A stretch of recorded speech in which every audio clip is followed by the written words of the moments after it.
और अब आज की सबसे बड़ी खबर, ऑपरेशन पायलट पर ट्रंप का बड़ा दावा। किसी ने प्लान लीक कर दिया था। पायलट के फंसे होने की मीडिया को जानकारी दी थी। ऑपरेशन लीक करने वाले को जेल भेजेंगे। क्या कहा डोनाल्ड ट्रंप ने, सुनिए। आपको बता दें, शनिवार की रात अमेरिका ने ईरान में बहुत बड़ा ऑपरेशन चलाया और ईरान की धरती में घुसकर अपने पायलट को सही सलामत रेस्क्यू किया। ईरान में F-15E फाइटर जेट के गिरने और पायलट के गायब होने की खबर को अमेरिका ने सीक्रेट रखा था, लेकिन घटना के कुछ ही घंटों बाद खबर सामने आ गई और ट्रंप ने लापता पायलट की खबर लीक करने वाले को अब जेल भेजने की धमकी दी है। हालांकि जिस सोर्स के जरिए जर्नलिस्ट ने यह खबर सामने की, उसको लेकर भी डोनाल्ड ट्रंप ने सवाल उठाया है। अब वो चेहरा भी सामने आ गया है जिसने पायलट के बारे में जानकारी लीक की थी। द न्यूज वीक की मुताबिक पायलट के गायब होने की खबर इजरायली पीएम नेतन्याहू के एक चहेते पत्रकार ने लीक की और इस पत्रकार का नाम है अमित सेगल। न्यूज वीक के मुताबिक अमित सेगल ने टेलीग्राम चैनल पर यह खबर डाली और उसके बाद यह स्वीकार किया कि उसने ही यह खबर सबसे पहले दी। लेकिन आज खबर क्या है? पायलट की खबर लीक करने वाला इजरायली पत्रकार। खबर यह कि इजरायली पत्रकार पर खबर लीक करने का शक है और अमित सेगल ने टेलीग्राम चैनल में यह स्वीकार किया। विवाद होने के बाद बातों से अमित सेगल पलट गए। हालांकि अमित सेगल है कौन, जल्द बता देते हैं, क्योंकि इजरायल के सबसे प्रभावशाली राजनीतिक विश्लेषक हैं और प्रधानमंत्री कार्यालय के सीधे संपर्क में रहते हैं सेगल। हालांकि नेतन्याहू के इतने करीबी कि एक बार कैबिनेट पद की पेशकश भी हो चुकी है। अब सवाल ये, सेगल को पायलट के बारे में जानकारी मिली कहां से? बचाव अभियान के दौरान इसे क्यों जारी किया गया?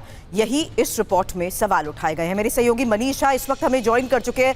मनीष, जिस टोनालिटी के साथ डोनाल्ड ट्रंप बात रखते हैं वो सवाल तो खड़े करती है, लेकिन डोनाल्ड ट्रंप का इस खबर के लीक होने को लेकर सामने आ रहा रुख क्या कहीं ना कहीं एक बड़े विवाद की वजह बन सकता है जहां हम इजरायल और अमेरिका की बात करें तो? देखिए, पहली बात तो है कि एक रिपोर्टर के तौर पर, एक पत्रकार के तौर पर, अगर मान लीजिए मेरे पास भी ये जानकारी आई होती तो मैं भी ये खबर बताता कि अमेरिका का एक फाइटर जेट क्रैश हो गया है, ईरान में एक पायलट निकाला चले गया है और दूसरा पायलट को निकालने की तैयारी चल रही है, क्योंकि ये एक न्यूज स्टोरी है। लेकिन फिर ट्रंप तो ट्रंप है और ट्रंप को हर बात में जब तक वो विवाद खड़े ना करे तो कैसे बताएंगे। इजराइल के एक पत्रकार के बारे में, जिसके बारे में आपने डिटेल में जानकारी दी, वो उसका IDF में भी अच्छा नेटवर्क है, इजरायली गवर्नमेंट में भी अच्छा नेटवर्क है और अमेरिकी एडमिनिस्ट्रेशन में भी उसका अच्छा नेटवर्क है। उसके लिए ये एक अच्छी स्टोरी थी। अब ये खबर लीक ना हो, ये प्रेसिडेंट ट्रंप और उनके एडमिनिस्ट्रेशन की जिम्मेदारी है।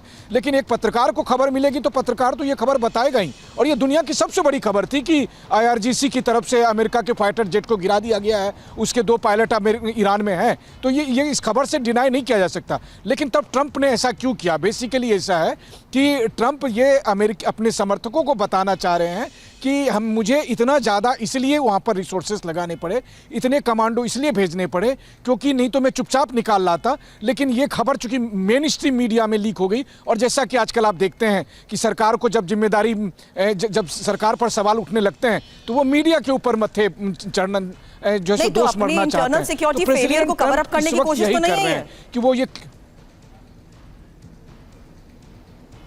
बिल्कुल यही है। देखिए, उनके इंटरनल सिक्योरिटी या कहीं इंटरनल लीक को फेल हो गई है, उसको कवर अप करने का भी प्रयास है। और प्लस ये सवाल बार बार उठ रहे हैं कि एक पायलट को बचाने के लिए जब आपने इतना मैसिव स्केल का ऑपरेशन किया तो उसके भी अपने रिस्क थे। क्या होता अगर IRGC के साथ लड़ाई में अगर हमारे 25-50 अमेरिकी सैनिक फंस गए होते तो क्या होता? तब लेने के देने पड़ जाते। तो क्या ये स्ट्रेटेजी सही है या नहीं है? मिलिट्री वाइज ये एक अलग बात है, लेकिन पॉलिटिकल नैरेटिव के तौर पर लगातार ट्रंप पर ये सवाल उनके ही देश के लोग उठा रहे थे।